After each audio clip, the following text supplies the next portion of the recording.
ভিডিওটা যতক্ষণে আমি এডিট করতেছি ততক্ষণে এই জিনিস পুরাটাই আমার পেটে চলে গেছে এবং এটা এডিট করতে করতে আমার এটা খাওয়ার জন্য ক্রেভিং আরও বেড়ে গেছে। এই যে দেখতে পাচ্ছেন তালের শ্বাস, এটা হচ্ছে আমার মনে হয় সামারে খাওয়া আমার সব থেকে পছন্দের একটা জিনিস। আমার এই জিনিসের প্রতি অন্য রকম অ্যাট্রাকশন, মানে এটা দিয়ে শরবত থেকে শুরু করে পুডিং থেকে শুরু করে যত যা আছে, মানে আমি এটা দেখাইতে পারবো এরকম ভালো লাগে আমার কাছে।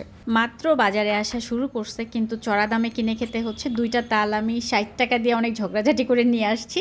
এক একটার মধ্যে 3টা করে শ্বাস থাকে, মোটামুটি এক একটা দাম, একটা শ্বাসের দাম পড়তেছে 10 টাকা। তো যাই হোক, আমি বাসায় আনার পর এটাকে চামচ দিয়ে ছিলে নিয়ে সুন্দর করে ছোট ছোট পিস করে এরকম কেটে রাখলাম একটা বাটির মধ্যে। এখানে আমি হচ্ছে জিলাটিন নিয়ে নিছি। তো জিলাটিন কিংবা আগার আগার যে কোনো একটা কিছু দিয়ে এটা বানানো যাবে। আমার ঘরে জিলাটিন ছিল, আমি আর আগার আগারের ঝামেলায় যাই নাই। তো আমি হচ্ছে এখানে প্রায় 500 মিলির মতো পানি নিয়েছিলাম, 2 কাপ। তো 1.5 কাপ পানি আমি ঢেলে দিয়ে আধা কাপ পানি আমি আলাদা করে উঠায় রাখছি। আর এর মধ্যে দিয়ে দিলাম হচ্ছে 1/4 কাপের মতো হচ্ছে চিনি দিয়ে আমি ওটাকে হালকা আছে বয়েল করতে দিলাম। এদিকে ওই যে হাফ কাপ পানি রেখেছিলাম তার মধ্যে আমি 4 চা চামচ পরিমাণে জিলাটিন দিয়ে দিলাম একদম নর্মাল টেম্পারেচারের পানিতে। জিলাটিন কিন্তু গরম পানিতে আগে মিক্স করা যাবে না, একদম দলা পাকিয়ে যাবে। তো আমি হচ্ছে নর্মাল পানিতে ওটাকে মিশিয়ে নিয়ে 5-6 মিনিটের মতো রেখে দিয়েছিলাম। এদিকে হাঁড়িতে আমার যে ওই চিনি মিশ্রিত পানিটা ফুটে উঠতেছিল সেটার মধ্যে আমি এখন হচ্ছে একটুখানি ফুড কালার দিয়ে দিলাম রেড কালারের। তো ওটা হচ্ছে মোটামুটি বলক হয়ে অনেকটাই টেনে আসছে পানিটা।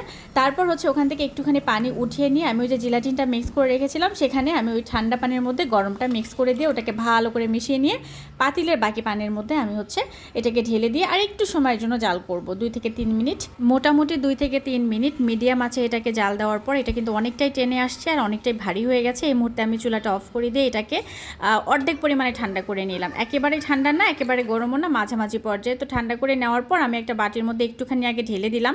তো ঢেলে দেওয়ার পরে আমি হচ্ছে ওই যে তালের শ্বাসগুলো কেটে রেখেছিলাম সেগুলো এখন দিয়ে তার উপরে বাকি হচ্ছে জিলাটিন মিশ্রিত পানিটা ঢেলে দিলাম আর কি। ঢেলে দেওয়ার পর একটা এরকম প্লাস্টিক র্যাপিং দিয়ে আমি এটাকে র্যাপিং করে দিচ্ছি।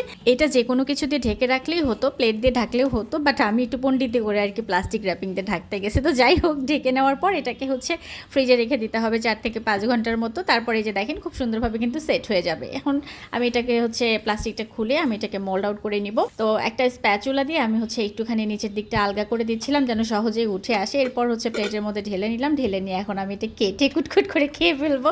তো যাই হোক, অনেকেই বলেন যে জিলাটিন দিয়ে নাকি এরকম সুন্দর পুডিং হয় না। তো পুডিং বানানোর জন্য জিলাটিন, আগার আগার, চায়না গ্রাস সব কিছুই ইউজ করা যায়, সবগুলো পরিমাণ মতো দিতে হবে। যেমন আগার আগার যদি এখানে 1 টেবিল চামচ দিতাম আমার 500 মিলি পানির মধ্যে কিন্তু হয়ে যেত, বাট জিলাটিন এখানে পরিমাণ একটু বেশি লাগছে আর জিলাটিনটা অনেকেই ঝামেলা মনে করে, তো যে কারণে আগার আগাটাতে বিশ্বাসী। এই তো রেডি আমার তালের শ্বাসের পুডিং।